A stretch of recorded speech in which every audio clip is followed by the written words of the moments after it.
Hello, good morning student.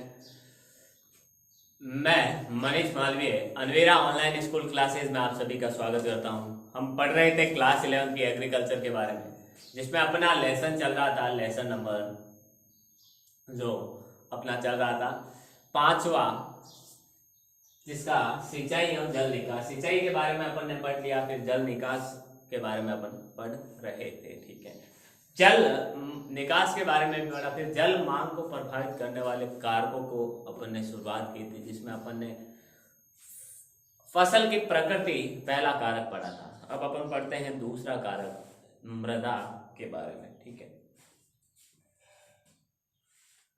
मृदा के बारे में अपन चर्चा करेंगे। देखिए, मृदा दूसरा जो कारक है हमारा, मृदा। मृदा पौधे या जमीन की जो जल मांग होती है उसको कैसे प्रभावित करता है। तो देखिए, मृदा की संरचना, मृदा की संरचना, मृदा का रंग, मृदा का ताप आदि भौतिक गुणों पर मृदा के जल संग्रहण क्षमता व पानी की उपलब्धता निर्भर करती है। मृदा के कौन कौन से गुणों पर जल संग्रहण की क्षमता और उसकी निर्भरता ग्रहण करती हैं। ये तो मृदा की संरचना कैसी है, वो कणीय है, बालू मिट्टी है, कैसी मिट्टी। ठीक है, मृदा का गठन कैसा है। ठीक है, मृदा का रंग मृदा ताप पर निर्भर करता है। तो देखिए, पहली चीज,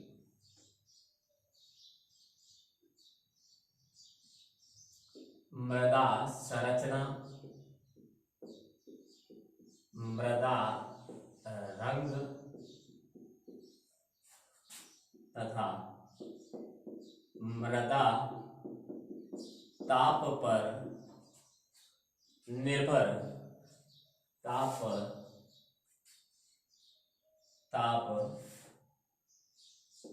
आदि भौतिक गुणों पर, मृदा संरचना, मृदा रंग तथा मृदा ताप आदि भौतिक गुणों पर मृदा की जल संग्रहण क्षमता तथा पानी की उपलब्धता, जल की उपलब्धता निर्भर करती है। आदि भौतिक गुणों पर मृदा की जल संग्रहण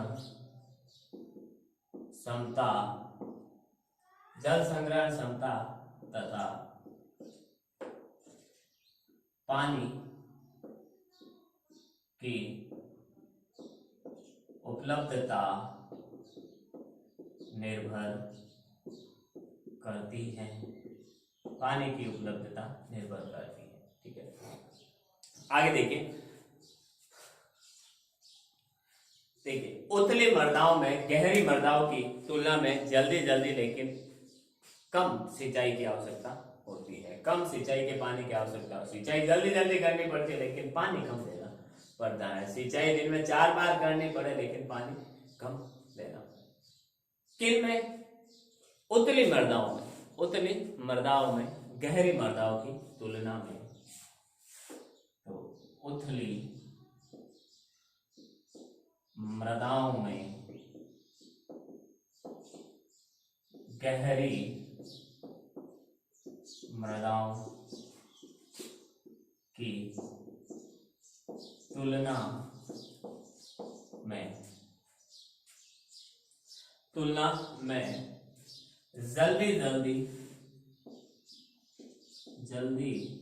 जल्दी लेकिन कम सिंचाई, पानी की आवश्यकता होती है। ठीक है, नेक्स्ट है कार्बनिक पदार्थ वाली जो मृदा होती है, जिसमें खाद उर्वरक ये ज्यादा दे रखे होते हैं। ठीक है, कार्बनिक, जिसमें जैविक खाद दे रखी होती है, ऐसी खाद दे रखी हो जो कार्बन से बनी हुई है। तो कार्बनिक पदार्थ वाली मृदा की जल अवशोषण क्षमता बढ़ जाती है। ठीक है, तथा मृदा को कम पानी की आवश्यकता होती है। जिस मृदा में कार्बनिक पदार्थ पाए जाते हैं तो उसमें जल अवशोषण की क्षमता बढ़ जाती है, वो जल को अवशोषित करके अपने पास इकट्ठा कर लेती है सतह पर, और क्या होता है तब वो पानी इकट्ठा रहता, ऊपर वाली सतह पर रहता, नीचे जाता ही नहीं है। ठीक, ऊपर वाली सतह पर बना रहता है तो उसको उसकी जो जल की मांग होती है उसको कम पानी की आवश्यकता होती है। तो कार्बनिक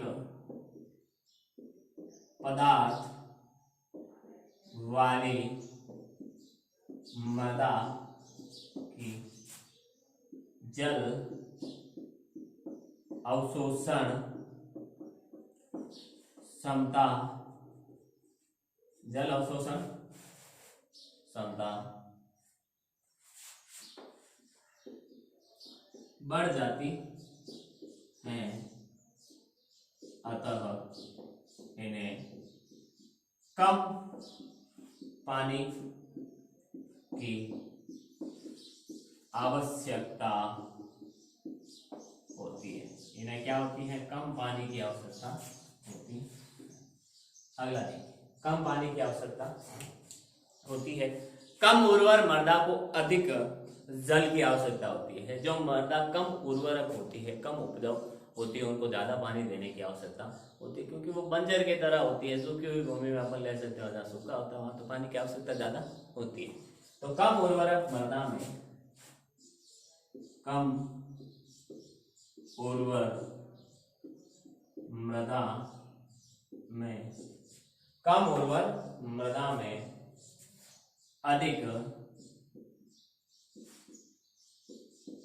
जल की आवश्यकता होती है। अधिक जल की आवश्यकता होती, अधिक जल की आवश्यकता होती है। ठीक है, अगला देखिए गहरे व काली मिट्टी, गहरे रंग व काली मिट्टी की जल मांग अधिक होती है। हम देखते हैं गहरा, जब अपन कपड़ा भी गहरा पहनते हैं गहरा, जैसे काला कपड़ा अपन पहन लेते हैं और फिर धूप में निकलते हैं, हमको गर्मी ज्यादा लगती है, क्योंकि काला रंग या गहरा रंग जो भी होता है वो धूप को, सूर्य के प्रकाश को ज्यादा अवशोषित करता है तो ताप बढ़ता है। इसी प्रकार गहरे रंग की या काली मिट्टी जो होती है, गहरे रंग काली मिट्टी, वो ताप को ज्यादा अवशोषित करती है तो ज्यादा वाष्पीकरण द्वारा पानी की हानि होती है, तो उनको वापस जल की आवश्यकता भी अधिक होती है।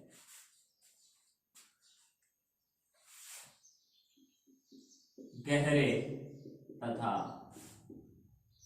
काली मृदा की जल मांग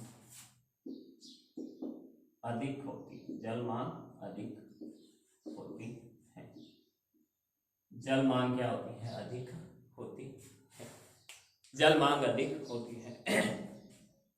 दोषपूर्ण जल निकास परिस्थितियों में फसलें कम पानी मांगती है। अगर अपन ने फसल खेत में पानी दिया है और ज्यादा पानी देते हैं, ठीक है, ज्यादा पानी देते हैं और एक्स्ट्रा पानी जो खेत में आ गया है उसको बाहर निकालने की सही व्यवस्था नहीं है, तो वो क्या होगा? तो पानी खेत में ही बना रहेगा।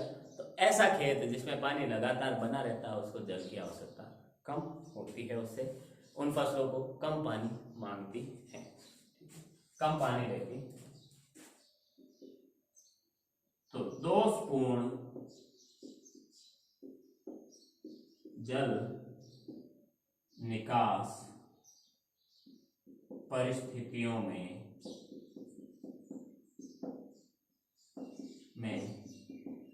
फसलें कम पानी लेती है, कम पानी लेती है, कम पानी लेती है। नेक्स्ट देखिए, तो ये तो था मृदा किस प्रकार से हमारे जो जल मांग को प्रभावित करती हैं। अब अपन जलवायु के बारे में पढ़ेंगे। तीसरा है हमारा जलवायु। जलवायु कैसे जल मांग को प्रभावित करती है ये भी देख लेते हैं भाई, ये कौन सी बड़ी बात है। तो देखिए, वाष्पीकरण, वाष्पोत्सर्जन, वाष्पीकरण द्वारा भी जल की हानि होती है। वाष्पोत्सर्जन द्वारा भी जल की हानि होती है। सौर विकिरण, वायुमंडलीय तापमान, सापेक्ष आर्द्रता, वायु गति से क्या होता है, प्रभावित होता है। जो वाष्पीकरण और वाष्प उत्सर्जन क्रिया होती है वो किससे, एक तो सौर विकिरण, सूर्य का प्रकाश कैसा है उससे, ठीक है, वायुमंडलीय तापमान, आसपास का तापमान कैसा है उससे, ठीक है, सापेक्ष आर्द्रता, वायुमंडल में आर्द्रता कितनी है उससे, ठीक है, और वायु गति से प्रभावित होते हैं। जो वाष्पीकरण और वाष्प उत्सर्जन क्रियाएं होती है।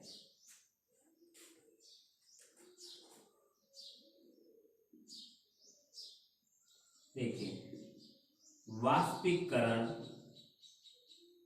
वाष्पो उत्सर्जन,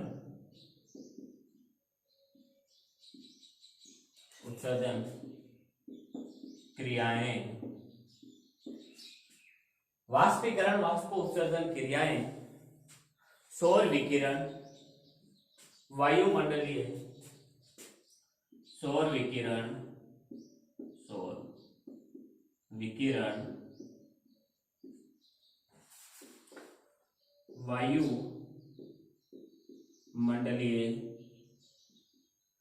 तापमान, सौर विकिरण, वाष्प उत्सर्जन क्रियाएं सौर विकिरण, वायुमंडलीय तापमान, सापेक्ष आर्द्रता, सापेक्ष आर्द्रता, सापेक्ष आर्द्रता तथा वायु गति से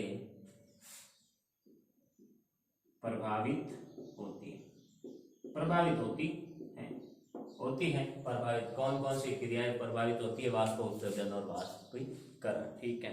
गर्मी में वाष्पीकरण तथा वाष्प उत्सर्जन क्रियाएं तेज होती है, इसलिए फसल की जल मांग अधिक होती है। वाष्पीकरण और वाष्प उत्सर्जन गर्मी में तेज होता है, भाप बनकर पानी जल्दी से उड़ता है, तो पौधे को जल्दी जल्दी वापस क्या होती है, पानी की आवश्यकता होती है, तो गर्मियों में पौधे की जल मांग अधिक होती है। तो गर्मियों में वाष्पो उत्सर्जन तथा वाष्पीकरण क्रियाएं तेज होती हैं, इसलिए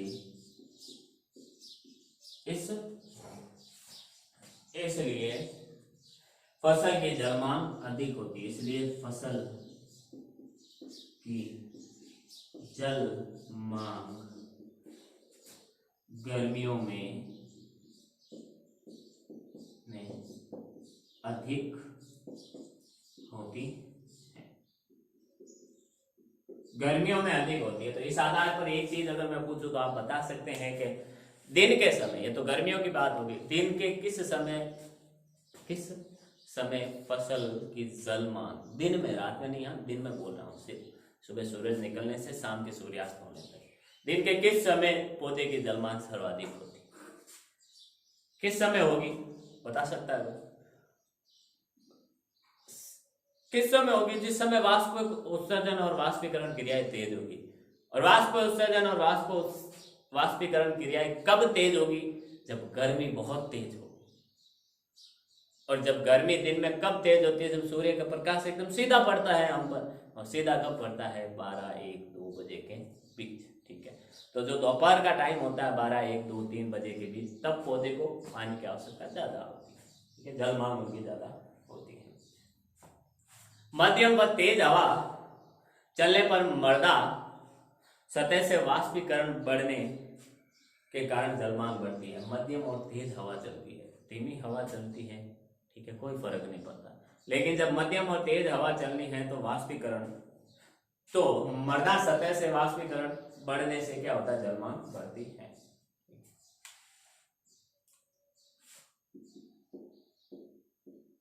मध्यम तथा तेज हवा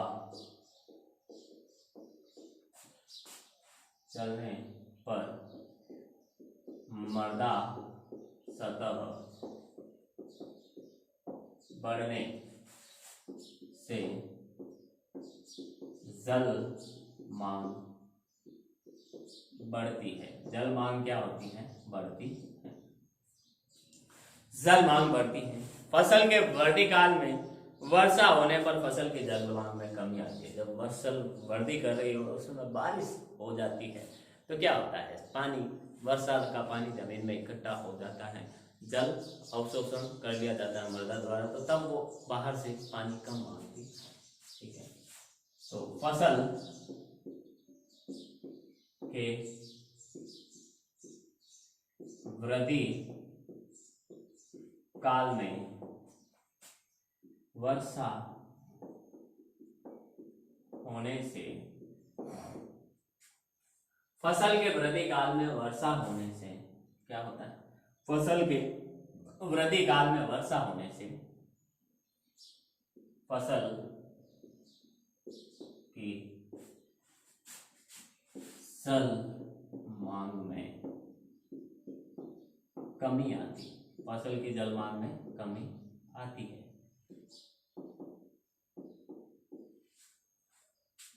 तो ये तो हो गया जलवायु कारक। अगला है फसल प्रबंधन। किसको, जलमांग को प्रभावित करने वाला जो चौथा कारक है वो है फसल, देखिए, फसल प्रबंधन, फसल मैनेजमेंट, क्रॉप मैनेजमेंट। ठीक है, तो देखिए फसल मैनेजमेंट अपन कैसे कर सकते हैं, गहरी जुताई करने से क्या होता है, फसल की जल मांग घटती है। ठीक है, गहरी जुताई करने से मृदा में सुधार होता है तथा फसल की जल मांग घटती है। अर्थात अधिक जुताई करने से मृदा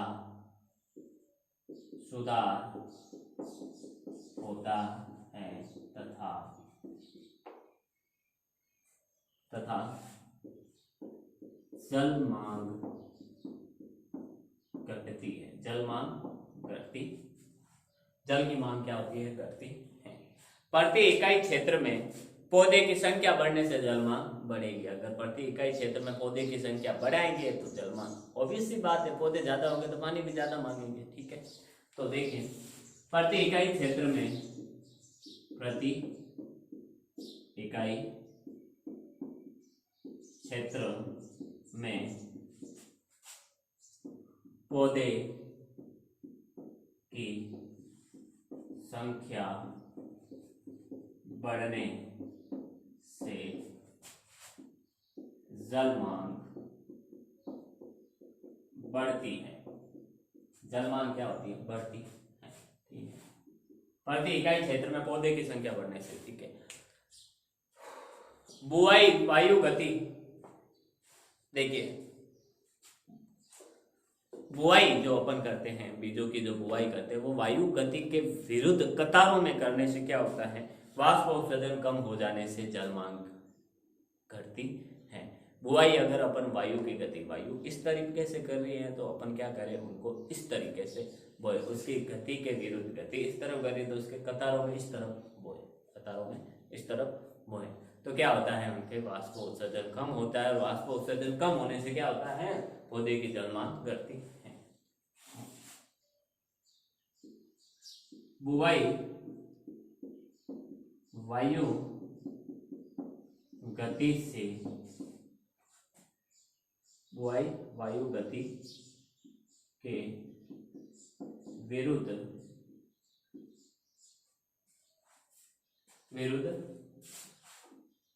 कतारों में करने से वाष्पोत्सर्जन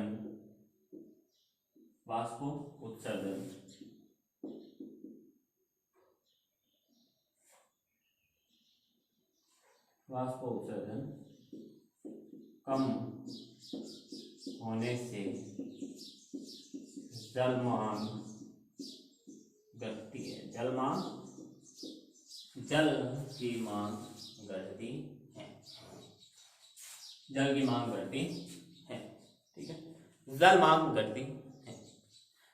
आगे देखिए, खेत में पलवार या अवरोध परत का प्रयोग करने से जल मांग में कमी आती है। खेत में जो अवरोध परत पलवार या खेत के चारों तरफ अपन क्या करते हैं, पलवार अवरोध परत कह सकते हैं, बड़ी बड़ी दीवारें खड़ी कर दें तो वहाँ हवा कम तेज गति से आएगी, सूर्य का प्रकाश थोड़ा कम होगा तो जल मांग घटती। खेत में पलवार या अवरोध परत का उपयोग करने से खेत में पलवार या अवरोध परत का उपयोग करने से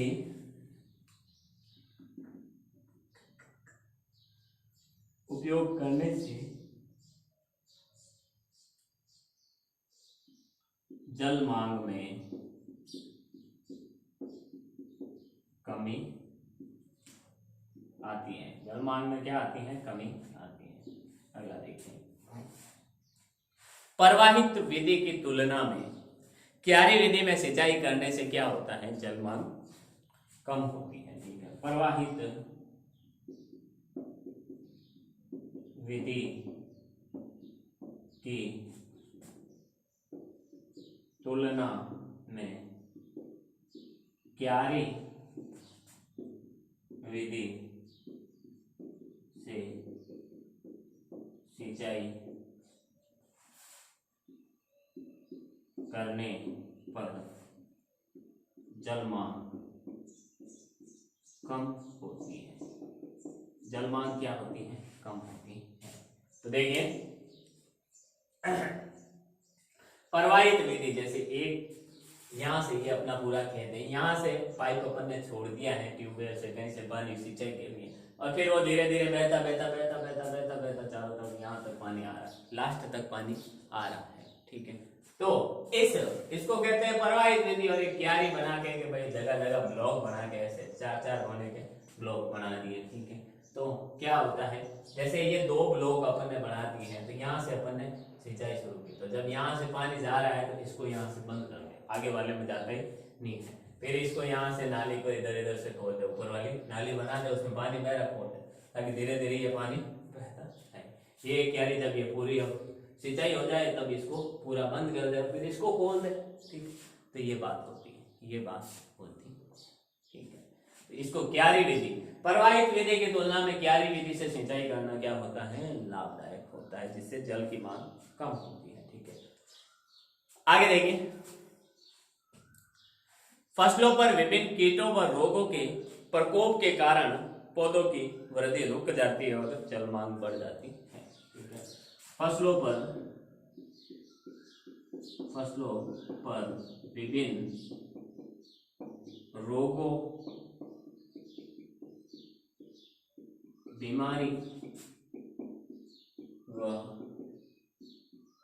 कीटों का प्रकोप होने से फसलों की वृद्धि रुक जाती है तथा जल मांग बढ़ जाती है।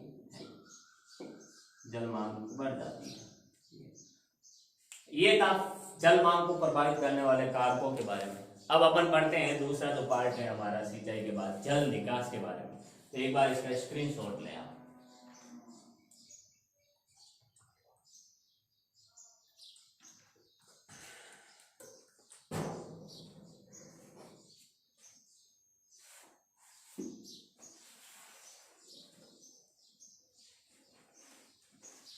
जल निकास,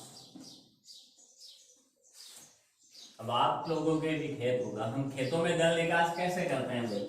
एक्स्ट्रा पानी आ जाता है तो क्या करते हैं, बारिश बहुत तेज हो गई, खेत में पानी पूरा भर गया, तो उस एक्स्ट्रा पानी को निकालने के लिए कुछ ना कुछ हम तरीके अपनाते होंगे भाई। ठीक है, अपने खेतों में, तो वही जल निकास के तरीके हैं, उनको अपन पढ़ेंगे। ठीक है, जल निकास,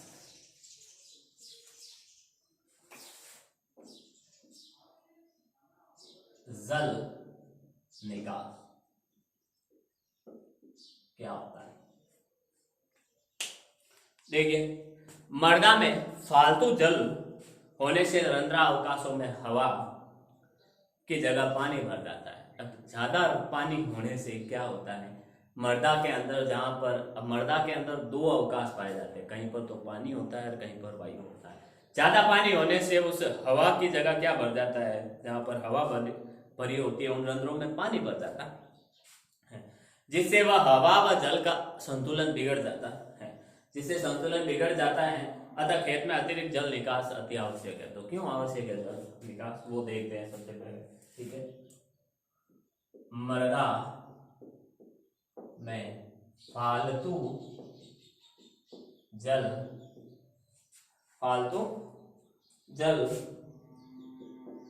होने से रंध्रावकाशों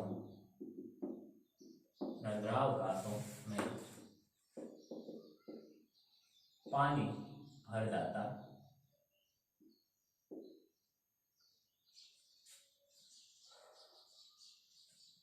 रंध्रावकाशों में वायु की जगह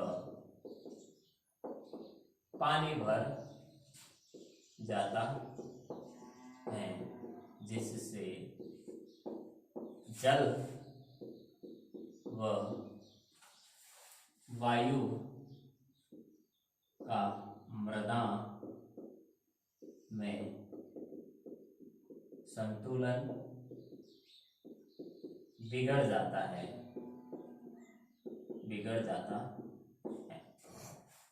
जल व वायु का मृदा में क्या हो जाता है, संतुलन बिगड़ जाता है। इसे अपन संतुलन बिगड़ जाता है।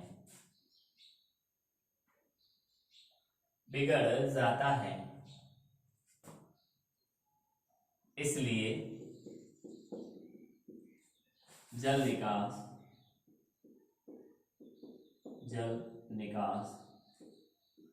अति आवश्यक है। इसलिए क्या है, जल निकास अति आवश्यक है। इसलिए जल निकास अति आवश्यक है, बहुत ही जरूरी है। ठीक है, अति आवश्यक है। अब जल निकास की कुछ परिभाषाएं अपन पढ़ लेते हैं। ये तो आवश्यकता हो गई भाई, जल निकास क्यों जरूरी है। अब परिभाषाएं देख लेते हैं अपन जल निकास की। ठीक है,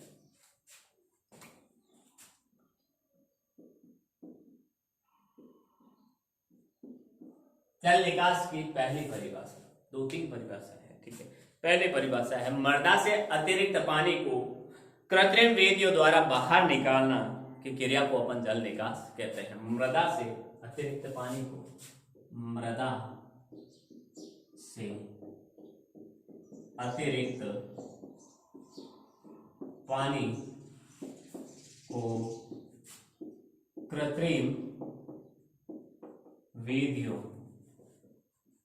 कृत्रिम विधियों द्वारा बाहर निकालना जल निकास कहलाता है।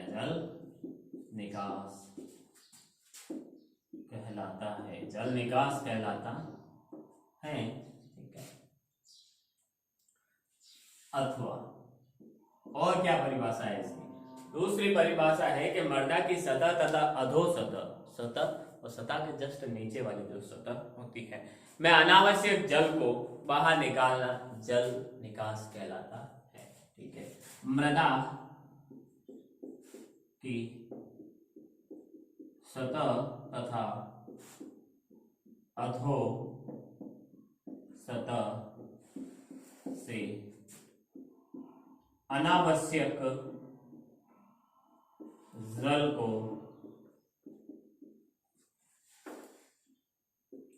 बाहर निकालना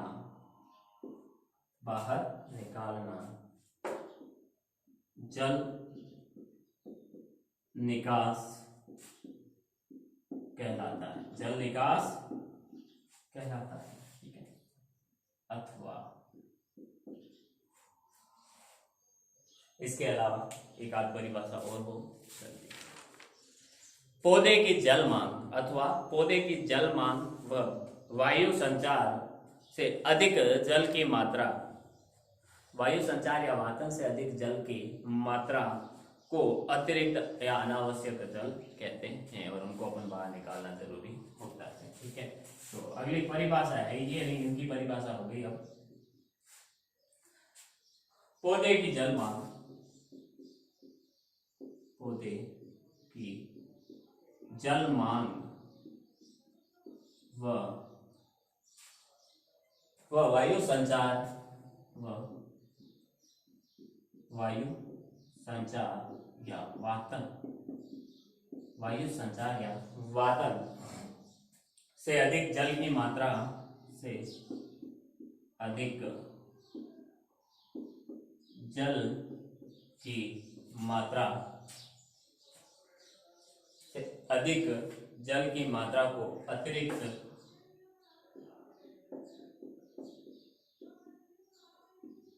या अनावश्यक जल कहते हैं। अतिरिक्त या अनावश्यक जल कहते हैं। ठीक है, अनावश्यक जल कहते हैं। ये हो गया पौधे की जल मांग और वायु संचार या वातन से अधिक जल के अतिरिक्त या अनावश्यक जल को अपन क्या कहते हैं? ठीक है, अनावश्यक जल कहते हैं। अर्थात जल मांग, पौधे की जितनी जल मांग है और वायु संचार इतनी, जिससे वायु संचार आसानी से हो सके, पौधे की जल मांग भी पूरी हो जाए, उसमें वायु का संचार भी हो सके मृदा में। इसके अलावा जो भी अतिरिक्त जल होता है, एक्स्ट्रा जल होता है, उसे अपन अतिरिक्त या अनावश्यक जल कहते हैं। ठीक है, अब जल निकास की आवश्यकता क्यों है? कहाँ जरूरत पड़ रही है? कहाँ जरूरत है जल निकास की? कहाँ जरूरत है तो देखते हैं। अर्थात जल निकास की आवश्यकता क्यों?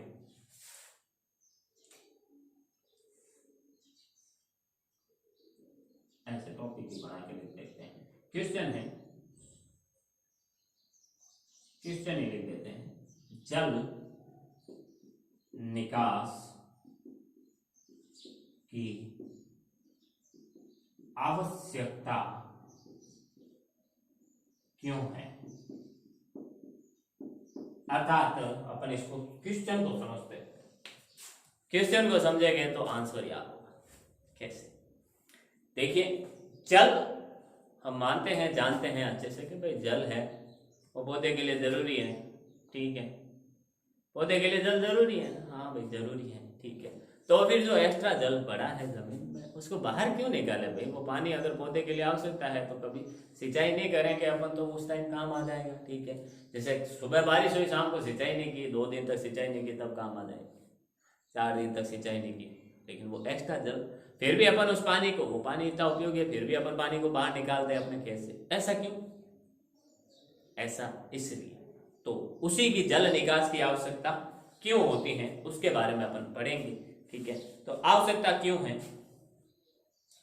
देखिए, अब कारण कुछ भी हो सकते हैं। अगर पानी इकट्ठा हो गया और हमारी मिट्टी एकदम सही है, जमीन क्या है, भूमि जो है वो जल को अवशोषित करने की क्षमता रखती है, तो बाहर निकालने की जरूरत नहीं, क्योंकि जमीन उसको सोख लेगी और अपने अंदर इकट्ठा कर लेगी। लेकिन अगर अधोभूमि में सख्त तय होने पर, जमीन की जो सतह होती है, मान लो ये सतह है, ठीक है, ये है जमीन की ऊपर वाली सतह, और इसके नीचे वाली जो सतह है वो सतह तख्त है, सख्त है, अर्थात कठोर है, तो क्या होगा? ऊपर वाला जो पानी होगा जमीन में अवशोषित तो होगा, लेकिन इस सतह से नीचे नहीं जा पाएगा, तो यहाँ ही बना रहेगा, यहीं बना रहेगा। तो अधोभूमि में सख्त तय होने से पानी नीचे की सतहों पर नहीं पहुंच पाता और ऊपरी सतह पर एकत्रित हो जाता है, तो इसलिए जल निकास आवश्यक है। पहली आवश्यकता का कारण क्या है? अधोभूमि में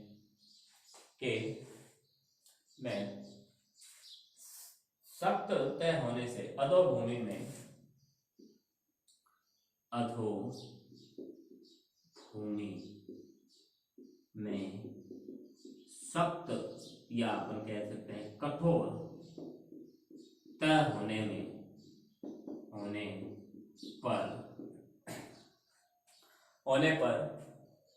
होने पर पानी नीचे नहीं जा पाता, नीचे नहीं पहुंच पाता, पानी सतह से नीचे नहीं पहुंच पाता है तथा सतह पर एकत्रित हो जाता है तथा सतह पर एकत्रित हो जाता है। इसलिए क्या है, इसलिए जल निकास आवश्यक है। अतः जल निकास आवश्यक है। जल निकास क्या है, जरूरी है। ठीक है। फिर अधिक वर्षा व जल निकासी छोटे छोटे नालियों द्वारा सीमित होती है। ठीक है। अधिक वर्षा होती है और जल निकास करने की, पानी तो ज्यादा बरस रहा है, उस पानी को, एक्स्ट्रा पानी को बाहर निकालने के लिए छोटी छोटी नालियां बनी हुई, तो पानी बरसता रहेगा, पानी इकट्ठा होता रहेगा, और उसके अर्थात पानी के बरसने की और बाहर निकलने का जो अनुपात होता है वो समान नहीं होता। ठीक है। नालियां छोटी होती है तो क्या होता है, द्वारा सीमित हो जाती है, जिससे खेत में पानी भरता रहता है, क्योंकि प्रॉपर निकास नहीं है जल का। ठीक है। तो अधिक वर्षा व जल निकासी छोटे छोटे नाले द्वारा सीमित होने से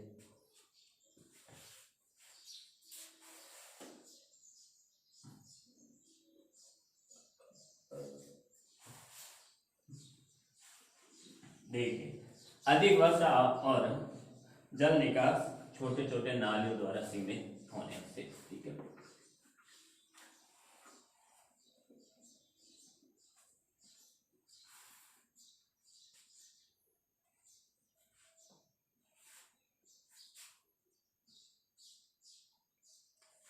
दूसरा है अधिक वर्षा व जल निकास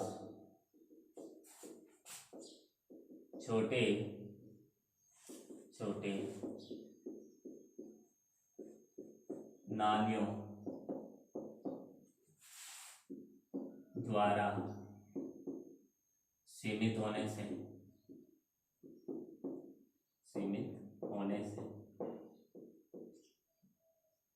होने के कारण जल निकास आवश्यक है, क्योंकि पानी, वर्षा का पानी भरा ही रहता है अंदर, तो उसके जल निकास करना जरूरी है। चिकनी भूमियों द्वारा जल, कम मात्रा में जल अवशोषण, जहाँ चिकनी मिट्टी होती है वहां पर बारिश होती है तो वो अवशोषण तो कम करती है, जिससे पानी इकट्ठा होता रहता है, तो उसकी जल निकास की आवश्यकता जरूरी है। चिकनी भूमियों द्वारा जल का कम अवशोषण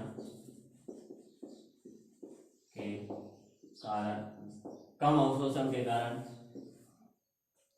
ठीक है, ऐसे क्षेत्रों में जहां पर भूमि में जल ऊपरी सतहों पर ही पाया जाता है, ऐसे क्षेत्रों से जल निकास की, वर्षा के जल निकास की आवश्यकता जरूरी है, जहां पर जल क्या, जो भूमि के अंदर वाला जल होता है वो ऊपरी सतह पर ही पाया जाता है, अर्थात ऊपरी सतह पर ही जल पाया जाएगा, फिर बारिश होगी, पानी इकट्ठा हो जाएगा।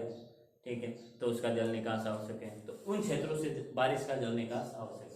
तो ऐसे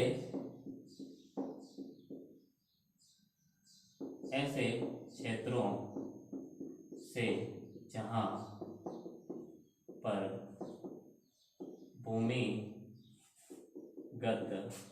जल ऊपरी सतहों पर पाया जाता है, ऊपरी सतहों पर पाया जाता है। ठीक है। 5वां, हानिकारक लवणों को खेत से हटाने के लिए जल निकासी आवश्यक है। जैसे ही बारिश होती है, वर्षा, अपन यहाँ सिंचाई करते हैं, तो हानिकारक जो लवण होते हैं वो सिंचाई के पानी के साथ घुल जाते हैं, एक्स्ट्रा बारिश का जो पानी होता है उसके साथ घुल जाते हैं, फिर अपन जल की निकासी कर देते हैं तो वो घुले हुए लवण भी उस जल के साथ निकल जाते हैं। तो हानिकारक लवणों को निकालने के लिए, हानिकारक लवणों को खेत से हटाने के लिए जल निकासी आवश्यक है। हानिकारक लवणों को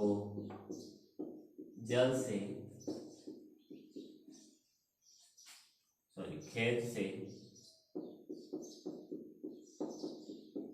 हटाने के लिए जल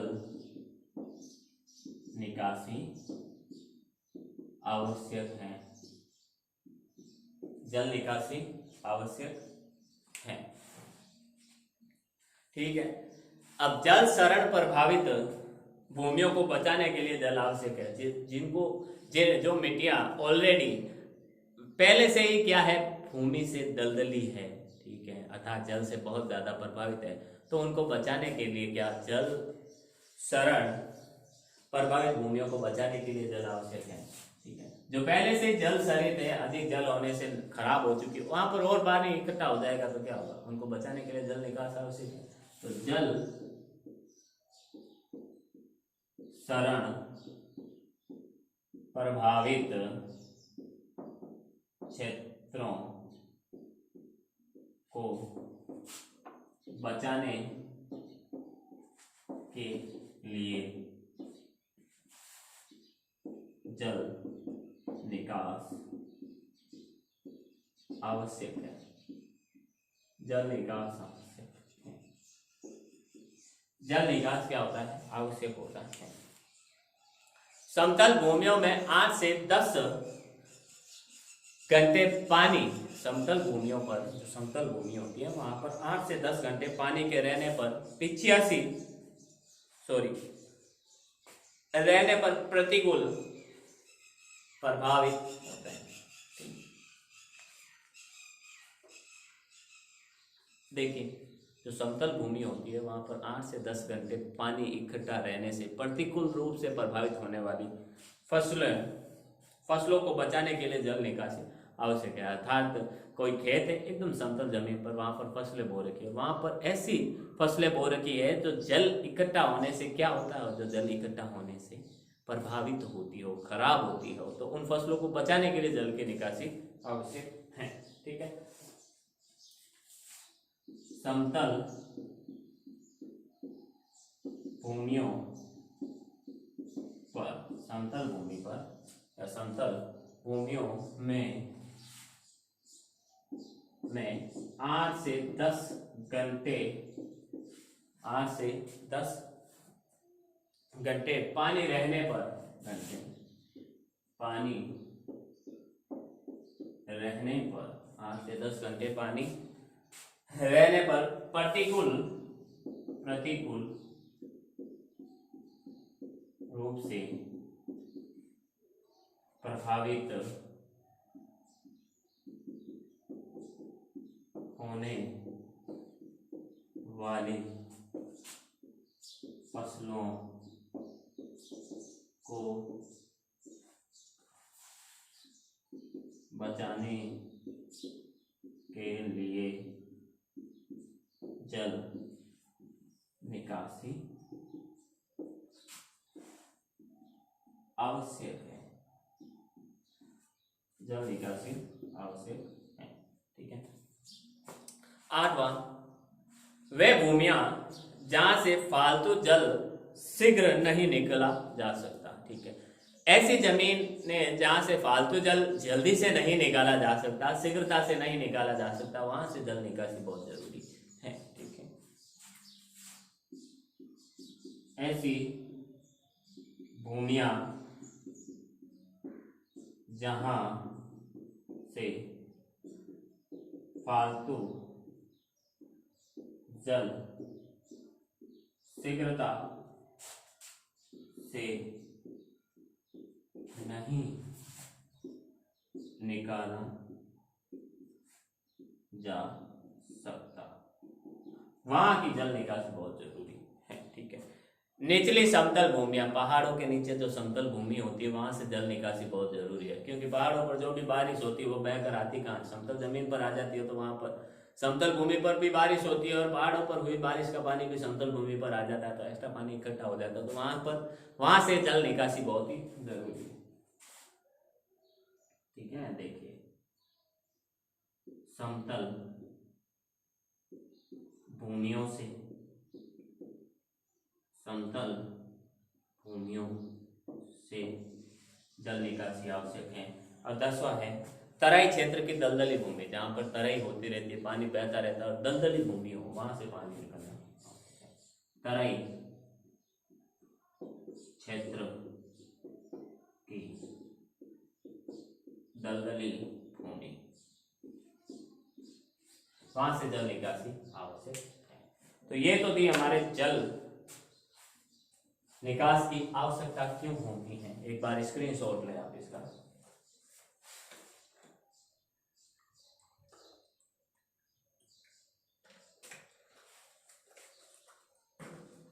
तो ये तो है हमारे जल निकास की आवश्यकता क्यों थी, जो अपन ने पढ़ा। जल मांग को प्रभावित करने वाले कारकों के बारे में अपन ने पढ़ा, जल निकास की परिभाषाएं अपन ने पढ़ी। आज के लिए इतना ही। उम्मीद करता हूँ जो भी आज अपन ने पढ़ा है वो आपको समझ में आया होगा। मिलते हैं अपन अगली क्लास में, कंटिन्यू करेंगे इस अध्याय को। मिलेंगे अगली क्लास में, तब तक के लिए ऑल द बेस्ट। घर में रहिए, सेफ रहिए, सुरक्षित रहिए, अपना और अपनों का ख्याल रखें, अनावश्यक रूप से बाहर ना घूमें। Thank you.